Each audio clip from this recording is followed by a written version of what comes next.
Hi guys, good afternoon, good evening, and good morning naman sa inyong lahat kung saan man kayo naroroon. Tara, simba tayo guys. Ito ako naglalakad ngayon sa tindi ng sikat ng araw, pero okay lang guys.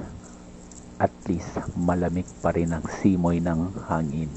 Kaya okay lang na mainit, hindi tayo papawisan. Kaya ito naglalakad tayo ngayon papalabas ng gate nitong village dito sa may samin. Eto na nga guys, nasa jeep na ako, tapos nagtataka ko guys bakit walang umuupo dito sa may kabilang side. Nandun sila sa kabilang side lahat, hindi ko alam guys, kaya okay lang na solo ko itong kabilang side ng jeep, diba? Tapos eto na nga guys, nandito na ako ngayon sa may church.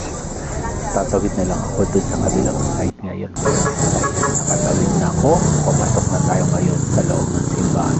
Tamang-tama pa patapos na yung isang mass guys, yung mass ng 4 o'clock naman tayo. Yun lang, bye bye.